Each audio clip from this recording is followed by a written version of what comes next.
Good morning from WKYT News. I'm Bill Bryant, and we welcome you to Kentucky Newsmakers. Kentucky has long had a major and chronic drug problem. Even coroners, medical doctors, and law enforcement, though, are taken aback with what's going on now. A wave of overdoses and deaths that they've seen in recent weeks. A new and more powerful form of heroin has hit the streets, and Kentucky communities are being hit hard. Federal authorities arrested one man last week who may be connected to more than 180 overdoses in Kentucky and the Cincinnati area. In a couple of minutes, we'll be joined by the United States Attorney for the Eastern District of Kentucky, Kerry Harvey. After a distinguished career as a prosecutor, he acknowledges the big challenge that is suddenly getting worse. First, WKYT's Miranda Combs investigates the increase in carfentanil, which is 10,000 times more powerful than typical street heroin. It's a troubling trend. The heroin has really become a problem. How to treat the drug epidemic. Several heroin overdoses, bad batch of heroin. 5 people have died from heroin. They call it the heroin slump. A dozen overdoses. It's just been getting worse. It's not going away anytime soon. And the stories are getting more painful to recall. I woke up like gasping for breath, like trying to rip tubes out of me. And the ones that are trying to save them, policymakers, And this danger is out there. law enforcement, They don't realize how dangerous it can be. and prosecutors. If we can't get in front of this, that is a tragic trend that is going to continue. It's hard to hit a moving target. Last year it was fentanyl, which at the time was said to be the most dangerous drug out there. But it's not anymore. It'd be very unusual to have a day when we didn't see any. We've had as many as 5 or 6 in a 2 or 3 hour period before. Carfentanil, known on the street as elephant heroin, is a drug we'd been hearing about for a few months. We couldn't confirm it had reached central Kentucky until now. So I can safely say that carfentanil's here now. Well, that's certainly our assumption, yes.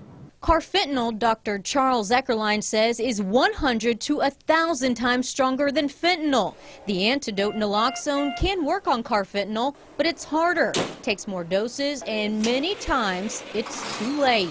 It will work, but it sometimes requires more. And again, Narcan isn't perfect. Sometimes the patients still require intubation and ventilatory support.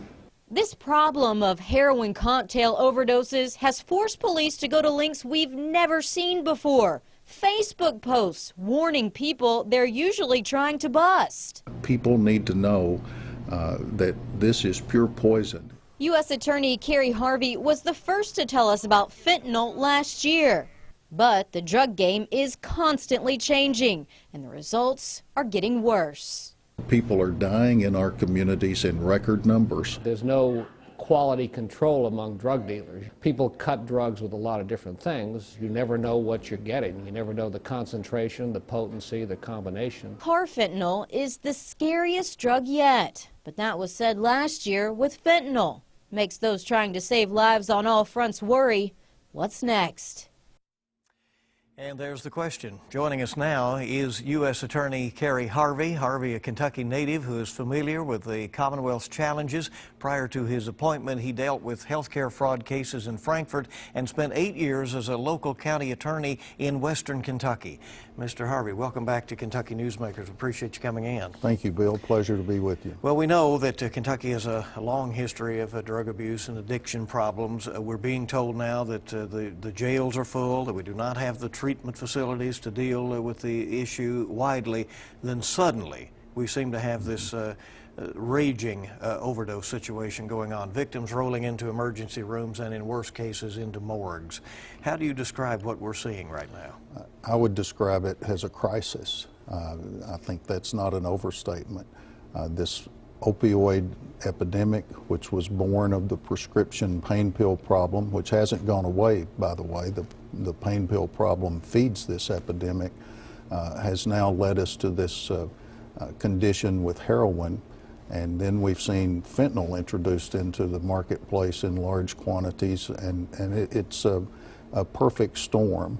And we're seeing the fruits of that now, and it is a crisis. We need an all-hands-deck on-deck solution if we're going to get ahead of this. Does the prescription problem play into it because that is now better controlled and therefore people have moved to heroin? That may be true in part. The way I would describe this, the heroin problem that we're seeing is a wildfire that's spreading across our region. The prescription pain pill problem is the fuel that feeds that fire. We know that about 80% of new heroin users first abuse prescription pain pills. So the pain pill problem hasn't gone away. In fact, there's still many more people that die from overdoses from pain pills than heroin. But the pain pills are now the pathway into the heroin, and I think the cartels and the gangs that peddle heroin for the big money that's in it saw in our region, because of the big number of opiate addicts that we've created with the use of and misuse of pain pills, they saw an opportunity to come into our region and make big profits, and that's what's happened. So that is the motive, you think? That is what is pushing this along, that they see a market for a more powerful drug? No question about it. The heroin epidemic has followed rather closely the areas hardest hit by the prescription pill problem. And there are very organized drug trafficking organizations that begin in Mexico and South America and come through a number of cities. In our case, Detroit, for example, is a big pipeline city. These pipelines are controlled by organized gangs, and they've seen the opportunity to make a lot of profit in places like central Kentucky. This fentanyl, and then worse yet, carfentanil, where does it come from? The fentanyl that we see on the streets is largely manufactured illicitly in Mexico or China. Fentanyl does have some pharmaceutical uses in limited settings, but that's not what we see on the streets. What we see on the streets is manufactured in facilities, usually in Mexico or China, but we've seen some facilities, a few that have appeared in the United States. And just to give you an idea of just how toxic this is, I was recently told by a DEA agent in Washington that they had taken down a manufacturing facility for fentanyl out west, and one of the signs that gave them away is just the tiny bits of this fentanyl that escaped into the atmosphere would cause birds to literally drop out of the sky as they flew over this facility. So that gives you some idea of just how potent this substance is. And those birds would hit the ground dead. Hit the ground dead, absolutely. And so now we're seeing that in Kentucky in humans. We're seeing that in large quantities, and at least in our office, most of the overdose deaths we're seeing now are caused by heroin that is mixed with fentanyl. The mixes seem to be getting more potent, and we've seen overdose deaths caused by pills. The drug traffickers have pill presses, and they've taken fentanyl and made it look like Percocet or Vicodin or something of that nature.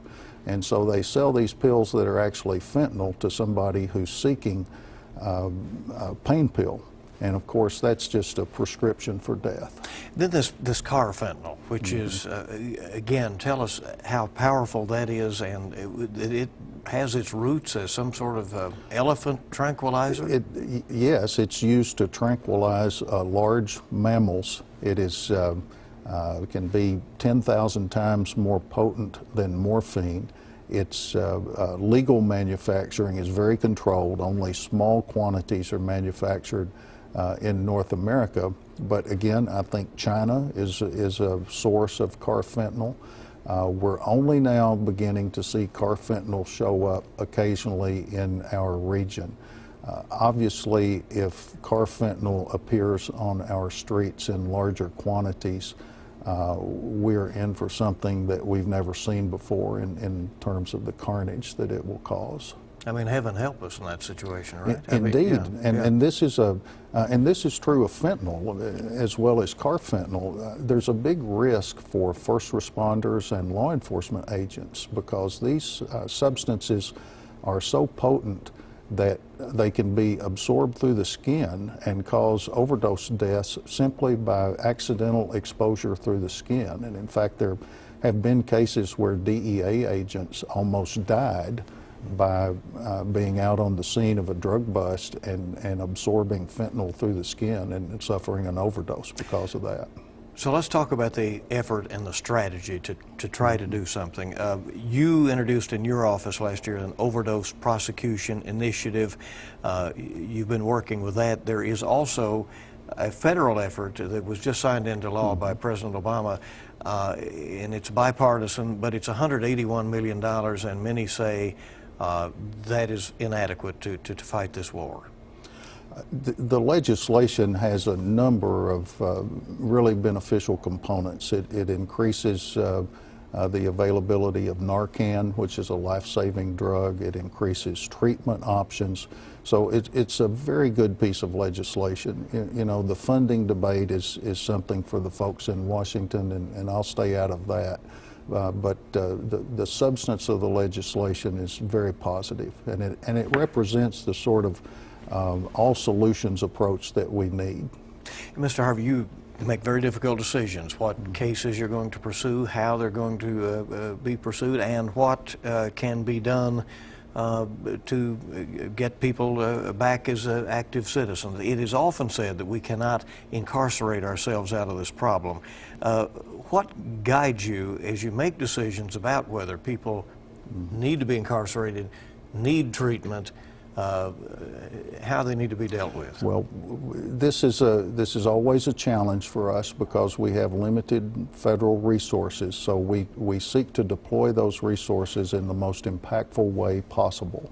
And so what we want to do is to use those resources to reduce the number of drug dealers and the quantity of drugs on our streets.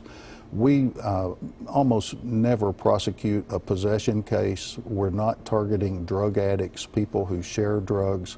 The people that we target are professional drug dealers who are cold-blooded.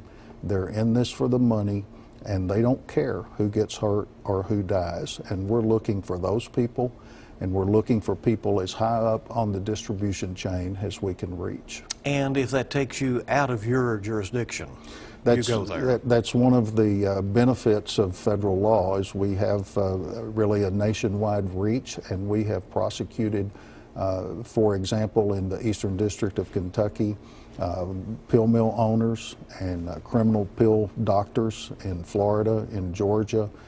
We can prosecute these drug trafficking organization members in Detroit, and so that's one of the benefits of federal jurisdiction. You had a recent case in Crittenden, Kentucky. It was over the summer. A woman sentenced to 224 months in a federal prison for providing drugs to her daughter in jail, and that daughter later died of an overdose.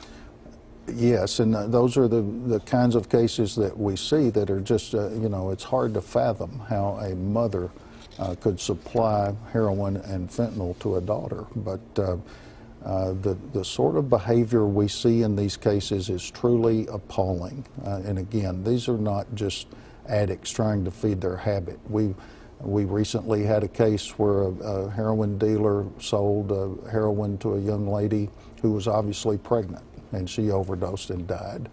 We've seen cases where these dealers know they're selling fentanyl, and they've made statements to their other drug dealers that, well, you don't want to sell these drugs to anybody you care about.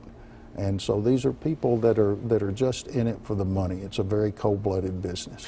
In these cases, and some of these are state cases obviously, but cases where people are choosing drugs over their families and children, are they making decisions sometimes at that point that are ruled by the drugs?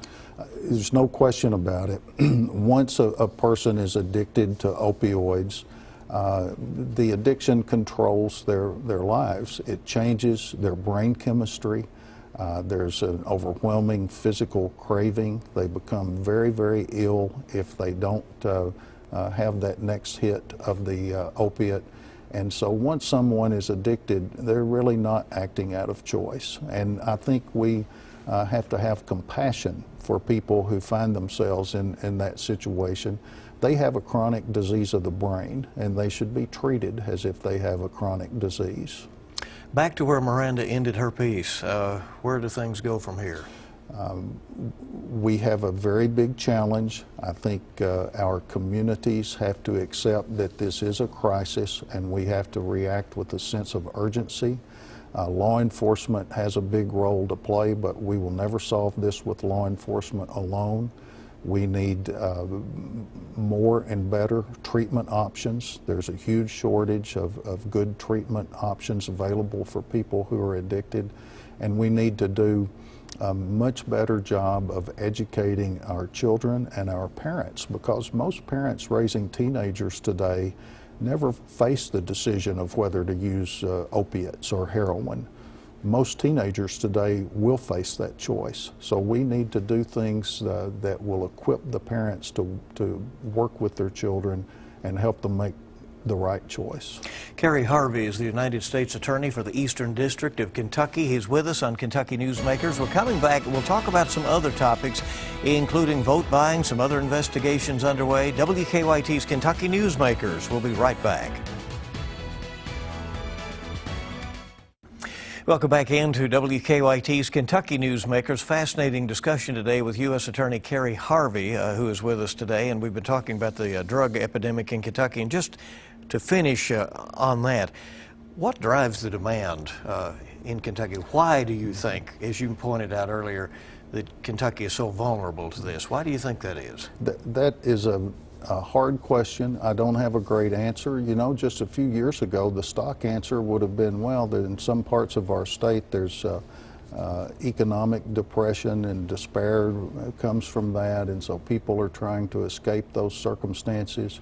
But the growth in the heroin use is not coming from those areas for the most part. The biggest growth in heroin use is among middle-class suburban young people. I mean, you're probably more likely in my district to find heroin in the silk stocking neighborhoods of Lexington than you are the eastern part of the district where the pill problem arose. This is a problem that's taken root among young people. There's the fear of these drugs is not what it used to be. I think that's connected to how we've been desensitized by the just flood of prescription pills in the market. So I don't have a really good answer for that. This is a different user base than we've seen before. It's younger people from more affluent families and more affluent neighborhoods who simply are not intimidated by the use of these horrible drugs. Well, we'll see where it all goes. You have responsibilities in more than half of Kentucky's 120 counties. It's election season. We know that Kentucky has a tough history when it comes to voter fraud and vote buying. There have been some recent actions and developments on that front. We did have successful prosecutions in Magoffin County, and this is a problem that we're not going to leave. This is something that our office and the FBI is committed to. You know, it's terrible when a public servant steals money or uses their office to enrich themselves, but here we have cases where public servants are stealing something more precious than money. They're stealing a fundamental freedom, and that's the freedom to elect our leaders in fair elections. And it's just in the counties that where this is prevalent are always going to be hampered by this. You're not going to make much progress with crooks in the courthouse, and we're committed to stamping it out. Would you say that, fair to say that you're looking ahead and looking backward in those situations that may be ongoing? No question. The work in that area never abates. The FBI has done a fabulous job in those cases, and we're committed to prosecuting those cases. And the people, you know, whether they're in eastern Kentucky or western Kentucky or anywhere in between, people have a right to choose their leaders in fair elections. That's something that a lot of our forefathers shed a lot of blood to preserve for us. And the idea that we have people in 2016 who care no more about their neighbors than to rob them of that right is just intolerable. You have taken a very hard line on public corruption and integrity in office. A county judge executive convicted is serving time for taking kickbacks after the tornado that hit Morgan County back in 2012. Do you think the message is clear out there that tax dollars are watched very carefully? I hope so, and I believe that's the case. People will always succumb to greed. We know that, but we're blessed in our district to be served by a very robust, professional group of FBI agents who are committed to public corruption investigations. And our office, I think, has a long, proud history of prosecuting those cases. We prosecute people at the state level, at the local level. We prosecute people regardless of their political affiliation. And so that word should go out that if you're in public office, do your job. That's what the vast majority of public servants do, and avoid those temptations because there are people watching. How do you manage the time yourself, the investigators, your office, and allocate to watching some of these issues that are ongoing, as you said, a legacy of these problems with elections and public integrity and so forth, and then all of a sudden you have an issue that just on fire, like we mentioned with the drug problem. That's probably the biggest challenge I have in my job, is figuring out how to deploy our limited resources to get the biggest bang for the buck. For example, on the drug issue, not too many years ago, we probably did 100 marijuana cultivation cases a year in our office. We don't do that much anymore, and it's not because we're marijuana advocates. It's because we pivoted those resources to work on this opiate problem that's killing people. In the last few years, in conjunction with our FBI partners, we've made a very intentional decision to devote more resources to public corruption cases, and I think that's why you're seeing more of these cases. You have acted numerous times during your tenure in cases of child exploitation that can happen in many ways, including online. Are you pleased with efforts in that area? Do you feel there's much more that needs to be done? Well, the answer to both is yes. Our staff and the law enforcement folks that work on these cases in agencies like the FBI and Homeland Security, ICE, the Attorney General's office, do a great job, and there's a heavy burden that comes with working on these cases. I mean, can you imagine every day, all day, looking at these child exploitation cases? But the resources are limited. You're exactly right. The technology we have today is wonderful, but it is a weapon in the hands of these child predators. And these cases are just appalling. It's another area where our parents really need to be aware of what their children are doing online, because these predators are very sophisticated in terms of identifying children and then exploiting and recruiting those children online. And we've seen, I think, a big uptick in what we call traveler cases, where these sick people, these depraved people, will recruit a child online, sometimes over several months, and then travel, in our case, to Kentucky, in order to have sexual relations with these children. We've had people come as far as from Europe to do that, to visit children that they've recruited online, and fortunately they were met at our local airport here by FBI agents, but it's very disturbing. And so again, you're saying parents be aware. Absolutely. And know what's going on there. All right, in just a moment we will wrap up our discussion with Kerry Harvey, the U.S. Attorney for Eastern Kentucky. We're back on WKYT's Kentucky Newsmakers in a moment. Welcome back to Kentucky Newsmakers on WKYT as we visit with U.S. Attorney Kerry Harvey, and really appreciate him coming in today and the few times you have been able to be with us during your tenure. Other areas you watch: Medicaid fraud. You had a $4.5 million civil judgment against a Lexington company. A federal court found that they had defrauded the National Institutes of Health. That's a civil matter, but your office is doing those cases too. That was a civil matter, and there were also criminal prosecutions involved in that case. And grant fraud is on the increase, and of course healthcare fraud has been an area of emphasis for us. The preponderance of federal dollars spent in a state like Kentucky are spent on healthcare.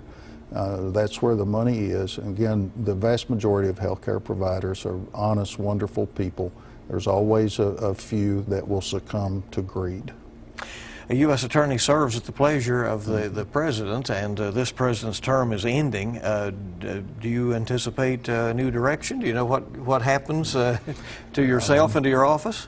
Well, I think, as our discussion today has indicated, we've got a lot of challenges that we're working on, and I try to stay busy with that. I will tell you, this job, the chance to do this job, has absolutely been the highest honor of my professional life, and I plan to run through the tape. We're going to work as hard as we can every day, and this job will come to an end someday, and I plan on working as hard as I can until that day comes. And it's just such a great honor to work with law enforcement agents that are so skilled and so dedicated, and then the staff of the office that I'm privileged to lead are just the best people in the world.